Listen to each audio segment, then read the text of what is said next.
Hello, my name is MBarber, and this is my ILA presentation. I'm going to share my screen so that you can see the PowerPoint presentation I've developed.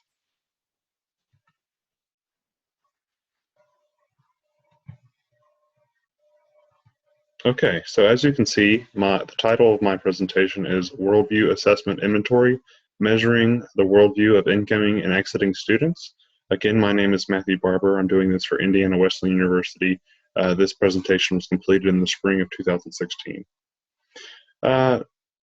In this presentation, I'm going to cover why worldview inventory assessment would be needed. After I've covered that, we're going to talk about the worldview assessment inventory itself that was developed by myself and fellow classmates in the doctoral leadership or organizational leadership program. We're going to talk about the method for that study, results and validity, limitations of the study, and then finally, after we've shown the validity of the study, we're going to talk about how the study could be used. What usefulness does the study have? First, the need for a worldview measurement. There are currently 87 members of the Christian Adult Higher Education Association. Then there's also 180 members of the Council of Christian Colleges and Universities.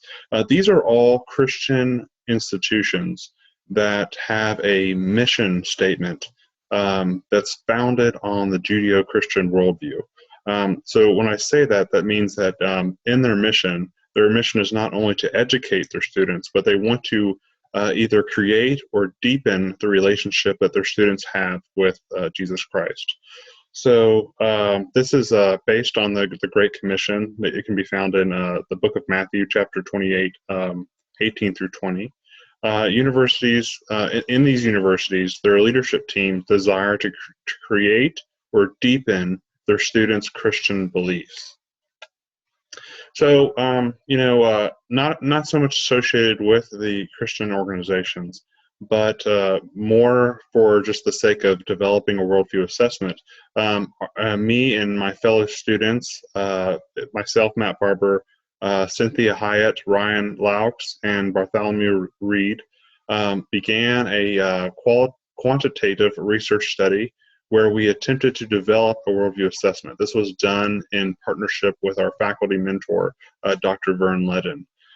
The Worldview Assessment Inventory is an 84-item questionnaire, and it's designed to measure an individual's worldview beliefs, meaning that whenever they take the assessment, then the assessment should be able to give an accurate portrayal of what that person believes, or based on the 7 worldviews that are involved in the study, which worldview do they closely align with.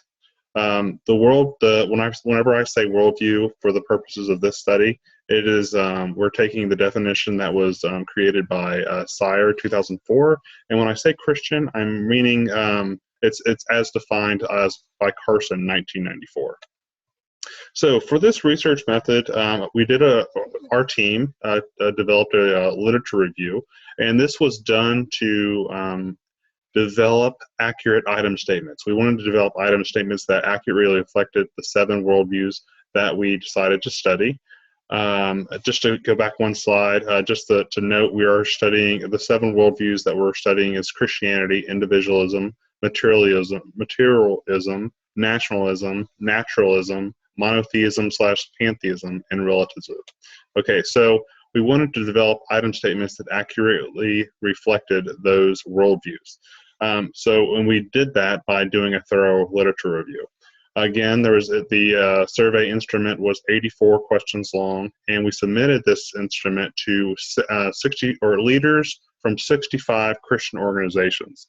Those that were our target audience for the survey were Christian leaders or Christians that they self-identified as Christians. We asked the members of the 65 organizations to complete the survey anonymously. Completion of the survey was strictly voluntary. There was no pressure to complete the survey, and there was no financial incentive to complete the survey. We used SurveyMonkey to develop this survey and to submit it to others. And completed survey results were entered into SPSS for analysis. So after the submission of our survey, we found that all 7 of our worldviews came back with a strong internal consistency, that is a Cronbach's alpha. So as you can see, Christianity had a 0.634, individualism had a 0.805, materialism and a 0.829, nationalism a 0.830, naturalism 0.866, monotheism / pantheism 0.787, relativism 0.816. We had 12 item statements for each worldview, which if the 7 times 12 does equal to the 84. And again, what this shows is that each question accurately reflects the other statements within the survey linked to the same worldview. So this shows that our instrument was valid as far as internal consistency. It had the consistency needed to be a valid instrument. So some of the limitations that we had with our study was that we only studied Christian respondents. So for example, we don't know the answer to if we were to survey individuals who self-identified as nationalist, or if we only studied those who were part of the pantheistic worldview. If we repeated this study with those, the question with people from those worldview, the question is would we still have that internal consistency?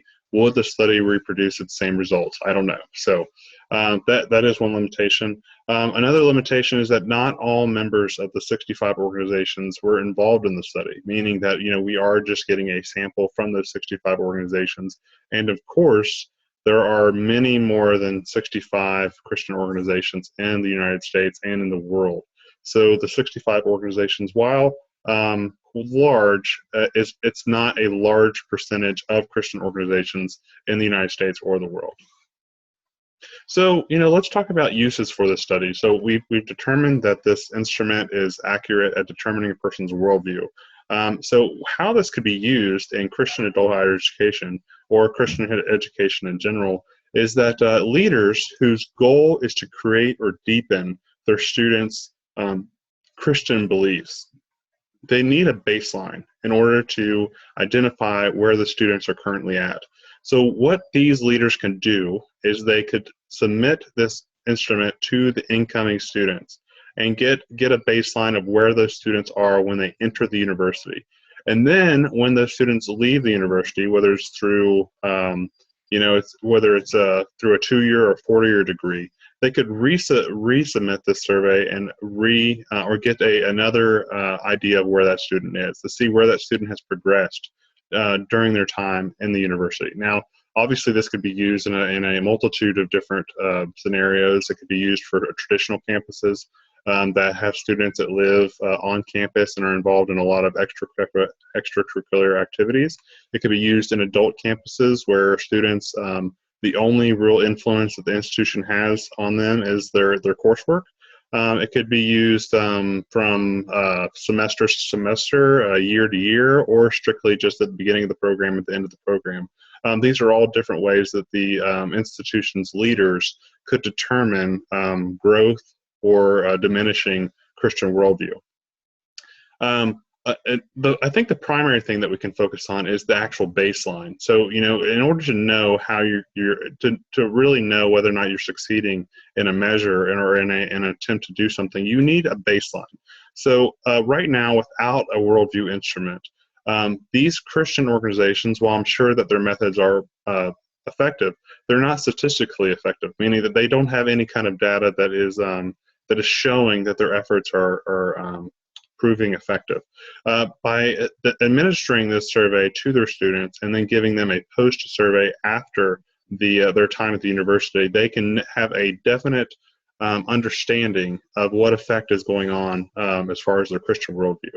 And they can use the results of this administration to see maybe if they need to improve, if they feel like they're doing a great job, if they what can they do to do more, how else can they be effective in this manner.